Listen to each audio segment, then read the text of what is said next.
Oh Mazembe, oh Mazembe, oh Mazembe, oh Mazembe, oh Mazembe, oh Mazembe, oh Mazembe, oh Mazembe, oh Mazembe, oh Mazembe, oh Mazembe. On this edition of TP Mazembe, the latest on the banning of the current African champions. The mighty Engelbert continue to bold in the DRC, and more talent from Africa joins the mighty Mazembe. It's the influx of talent to the two-time African champions which kicks off the show. The club announced towards the beginning of May that it had successfully concluded negotiations with Tanzanian club Simba for the services of 19-year-old Mbwana Ali, otherwise known as Samata. The teenager impressed club management and his new teammates so much during their two-legged Champions League clash against the Tanzanian champs that Mazembe simply had to have him. After the completion of negotiations, Samata was the toast of Lubumbashi. A lavish celebration was held at the club owner's home to welcome the young gem to his new team. The purchase of the player was in line with the $10 million budget set aside to help Mazembe grow bigger and stronger in the new season. The club, of course, already boasts the reputation as being the United Nations of African football, with players from all over the continent calling Lubumbashi their footballing home. We wish Samata the best of luck at the mighty Engelbert. With the continued success of TP Mazembe on the football field, we've shown you just how the club has impacted on the region it calls home. The latest twist in this gripping tale took place in the month of May, as great excitement abounded with the launch of a brand new hotel in Kashobwe province. The luxurious oasis is another of club owner Moise Katumbi's initiatives to ensure that success for his football club also means success in infrastructure development for the DRC. But why Kashobwe province specifically? Well, it's the ancestral home to Governor Moise Katumbi. It also does no harm that the riverside area where the hotel is located provides a million thrills and spills to many tourists who no doubt will be flocking to the new gem on the idyllic riverbank. Katumbi entertained the media, the entire club and a number of other stakeholders at the grand launch. This was just the beginning of another tale of success in the heartland of the DRC. Every area today in the world, people are looking about water, where there is clean water, good water, where there is no pollution. So here you can't find any pollution. You know, this area, if it was in South Africa, I think it's supposed to be the expensive area because you've got free land, no pollution, and really good water where you can go and also do your fishing. There is a lot of fish, the tiger fish. So I was thinking, because since I built the hospital and some friend helped me to build schools also, and I was thinking what next, because you always have to think about the future. If I'm not there, this village is going to start again suffering like before. Today people are in agriculture. That's why I think to support with a hotel, the money which you are going to get there, the profit is to pay the doctors and to try and improve also education in the area. So for me, it's a great achievement. It's up to the people also to come and see this place. It's a very wonderful place. But the trip was not just about having fun in picturesque surroundings. The very next day, Governor Katumbi led a delegation to a number of the club's upliftment projects in the area.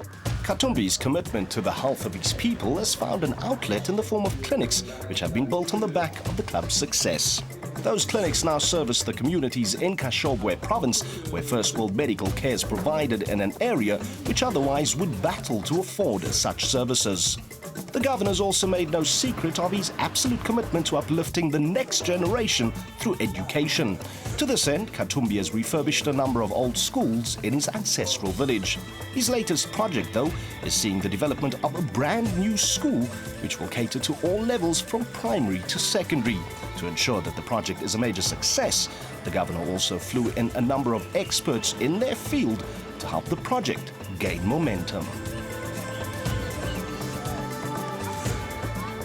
South African education is a very good education, and I'm consulting people from South Africa to come and help us, because today, you see, to work in one company you need to speak English.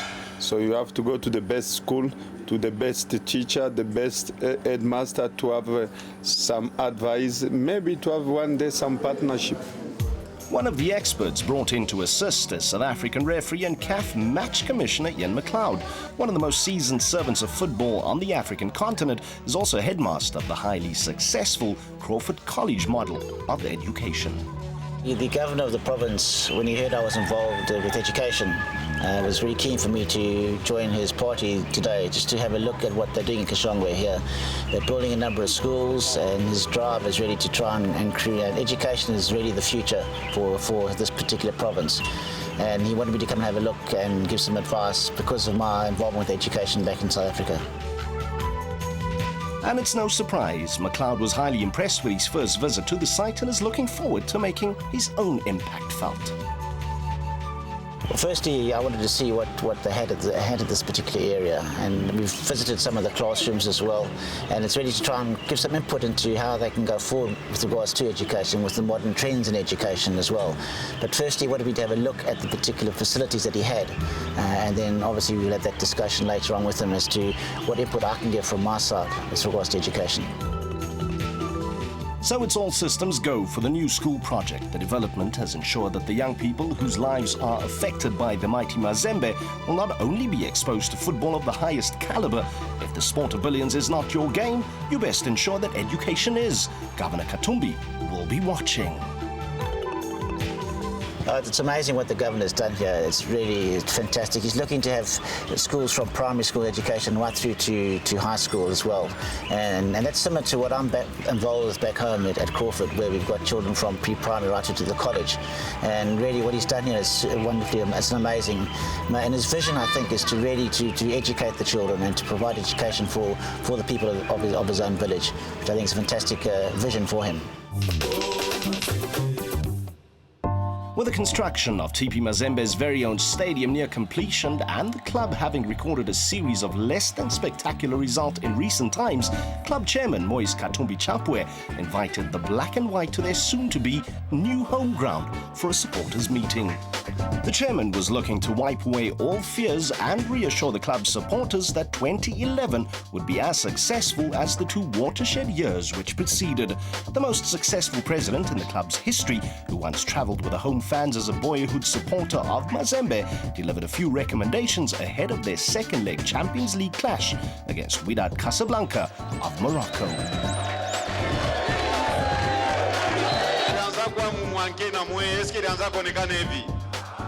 Alors, ile mine milomba de A à Z. Munakumbuka pengine wanaanza mzomea Pamphile, Pamphile leo shinde unatuponesha. Miri pitaka hata joueur ajikotole mnampigia mikono itamwankuraje tupigie mbele mkono joueur kama anakotola. Tunasikilizana. Mnampigia mlamusha. Tunasikilizana. Mina tafuta ile shiku madrapo. Mnakumbuka match ya Esperance de Tunis. Mnakumbuka mzuri bale barifanyaka ekipi wine ni mweye. Mishwe kama mnakumbuka ile maimaji ile. Munavula mamipira yenu munamwanga vile munamwangaka muvule kombele mamipira tone. Muvule kombele tone. Ile munapikaka ile yenu ile ya hivi. Voilà. Tunasikilizana. Kinye tunafuata hapa ni jushi bote tuko wa Mazembe, haina vile. Kama tuko wa Mazembe shi bote tunamushe mikono yote mbili. Ba journaliste hapana filme Mazembe. Tunasikilizana. Mali ingine kama tuko wa Mazembe tunamushe mikono mbili ba journaliste filme bantu. The chairman did not only arrange the meeting to spur on the home fans, he also came to share some good news with the people who had remained loyal to the side. As a goodwill gesture, the chairman slashed the admission fee for the team's important matches this season. True to form, Katumbi slashed stand tickets by nearly 50%. The decision was taken not so much to ensure that the Stadium de la Kenya would be packed, because that happens around every home game. The decision was taken to get the black and white army back on track after a testing period in one of the most important years in the club's history. victory. After all, the players had shown their commitment time and time again by battling to the death on the field of play. It was time for the fans to return the favor. Win or lose, they had to remain in solidarity with the club and all its hopes and dreams. The meeting turned out to be a major rallying point for TP Mazembe ahead of their toughest match this season.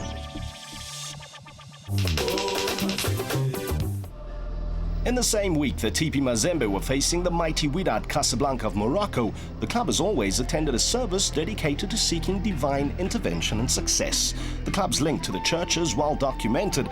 In fact, an order of Benedictine monks lie at the heart of the club's origin, close to the beginning of the previous century. Katumbi and his boys were back in chapel, praying that all goes smoothly during their second leg third-round fixture against the North African opponents.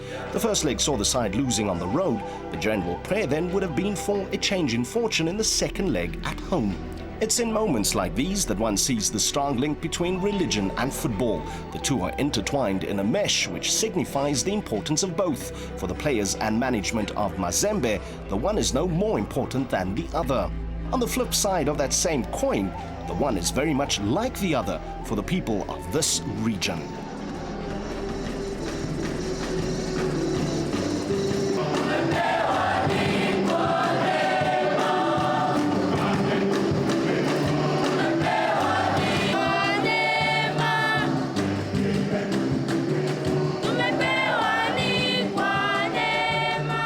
A touching moment in the service unfolded when three visually impaired youngsters stepped to the fore.